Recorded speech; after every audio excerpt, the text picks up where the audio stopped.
Trois petits chats, le podcast exquis. Pour moi, le rêve, c'est prendre le temps de vivre. Vivre, c'est prendre comme point de départ le fait que qui qu'on soit, on va finir par cogner à des difficultés. Cogner à des frustrations, cogner à des tensions, cogner à des conflits, cogner à des choses qu'on n'arrivera pas à faire aboutir, et que c'est pas si grave. Mais que notre point de départ est quand même à cet endroit-là. C'est certainement pas croire qu'il va falloir projeter ou qu'on pourra atteindre quelque chose qui fondamentalement sera meilleur, mais plutôt se dire, tiens, entre ce moment du stimulus, la chose à laquelle je cogne et la réponse que je vais donner, qui souvent n'est pas satisfaisante quand on se laisse un peu aller sous tension, c'est-à-dire basculer dans des réponses d'évitement ou de fuite, ou basculer dans des réponses d'agression. Prendre un exemple, là on est en réunion tous les deux et tu me mets en défaut devant tout le monde en réunion.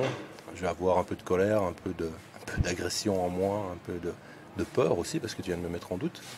Si je me laisse aller, je vais réagir de deux manières. Soit je suis quelqu'un qui a plutôt une tendance d'évitement, puis je vais te dire devant tout le monde c'est pas très grave, mais dans mon esprit je vais me dire que je te raterai pas au prochain virage, ou je vais me sentir très puissant et je vais te casser tout de suite en direct devant tout le monde.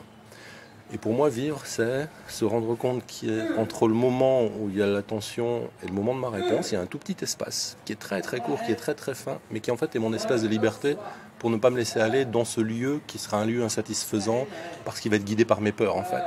Et dans ce petit espace qui est ma liberté, je vais trouver ma responsabilité. Quel nouvel comportement, quelle nouvelle chose j'ai envie de mettre en place.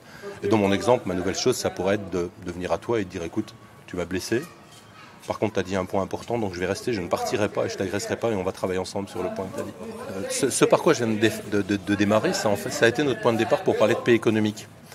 Et c'est intéressant parce que les premiers, quand on a commencé ça en 2008, quand on a pris le vocable de paix économique en 2008, c'était suite à la vague de suicides médiatisés de France Télécom, où on s'est dit, dans cette école de management, tiens, on est vraiment en guerre économique, parce qu'il y a du langage agressif qu'on enseigne nous parfois, malheureusement, il y a des comportements agressifs et de vrais dommages collatéraux, du stress, burn-out, dépression, jusqu'au suicide.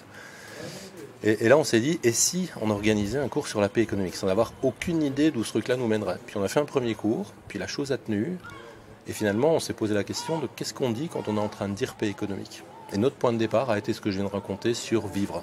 Notre point de départ, c'est ne tentons pas de créer un modèle et de dire à tout le monde suivez notre modèle et vous arriverez à quelque chose. Tentons plutôt de se dire chacun d'entre nous est capable de quelque chose, mais entre autres d'aller saisir ce petit espace. On a 3 axes de travail dans cette chaire, donc qui est dans une école de management. La première, ça a été de dire il faut qu'on travaille sur la paix intérieure, qui je suis en tant que personne et surtout comment est-ce que je peux vraiment apporter au monde ce à quoi je peux contribuer. C'est là que la mobilette. Ce à quoi je peux contribuer si j'ai pas accès à mes propres fragilités. Et ça a été le parcours de ma vie en fait. Y compris ce passage par l'aviation de chasse était pour moi, quand on m'a posé la question de quel sujet de thèse, je me suis dit je veux bien faire une thèse sur puissance et vulnérabilité, mais je veux avoir une dimension perso qui va me mettre en difficulté. Est-ce que tu étais pilote de chasse ? Parce que j'ai été pilote de chasse. Alors, il y a plein de raisons, y compris celle du petit garçon qui rêvait de voler, ça c'est évident. Mais il y avait vraiment cette question de la fragilité en fait dans un monde de puissance. Parce que j'étais confronté, alors j'ai fait du sport à un niveau plutôt honorable, je me suis occupé d'équipes olympiques, je me suis retrouvé souvent dans des domaines de performance et j'y ai retrouvé toujours la même chose qui était cette idée de nous ne pouvons être que performants. Donc un contexte, une culture qui nous pousse à nous montrer que sur notre côté lumineux. Et ce que je vivais moi, en tant que sportif, en tant que préparateur mental, etc., c'était vraiment l'impression d'usurpation perpétuelle parce que je semblais dire que j'étais fort et puissant sur quelque chose. Et à l'intérieur, je vivais ce qu'on vit tous, des peurs, des tensions, des frustrations. Donc c'est devenu mon sujet. Et au moment de la thèse, je me suis dit, j'ai répondu à ma directrice de thèse, je veux bien, mais d'abord je vais aller faire une expérience perso. La question qui s'est posée à moi était clairement des questions de lutte intérieure qui étaient importantes, puisque j'étais parti d'un métier initial qui était la réadaptation du handicap.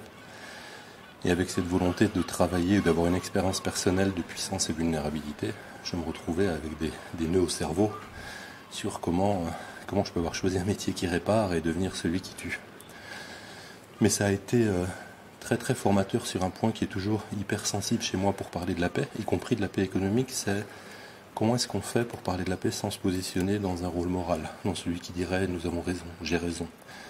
Et cette notion de la dimension intérieure, de la fragilité, elle me plaît finalement beaucoup parce que mon regard aujourd'hui est de me dire ce qui nous rassemble c'est ça. Ce qui nous rassemble, c'est pas nos réussites. Si je nous compare tous les deux, j'ai été pilote, tu l'as pas été. Donc si on se met à partager nos réussites, on va plutôt créer des écarts. Par contre, ce qui nous rassemble, c'est qu'on est fragile. C'est qu'on est sensible, c'est qu'on a pleuré tous les deux, c'est qu'on a eu des tristesses tous les deux. Et ça, c'est un point de rencontre qui m'a permis doucement de commencer à parler de paix sans dire j'ai raison. Et au contraire, en partant de cette idée de tout ce que fait l'autre, que je pourrais trouver moralement condamnable, je peux éventuellement me dire je ne vais pas aller vers ça, parce que ça ne respecte pas ce qu'on a posé nous en point de départ sur cette idée de paix économique, qui est de dire ce qui prévaut, c'est la dignité humaine et la vie heureuse. Mais je vais poser ma question sur plutôt l'idée de tout ce qui a été fait, qui a dégradé, je suis aussi en tant qu'être humain capable de le faire. Ça me permet de me rapprocher de l'autre, y compris s'il est en tension avec moi. Donc une des questions que je trouve moi les plus jolies à se poser quand on pose la question de la paix, et ça vaut pour le monde économique, pour éviter de voir l'autre comme quelqu'un à détruire, mais plutôt d'accepter, y compris vis-à-vis de mon concurrent, que ma maison sera d'autant plus belle que sa maison sera belle et pas que j'ai détruit sa maison. Cette phrase, c'est une phrase de Pyrrhon d'Alexandrie qui date du début de l'ère chrétienne. Et Pyrrhon d'Alexandrie disait « Quand tu rencontres un autre homme, rappelle-toi que lui aussi mène un dur combat ». Miaou.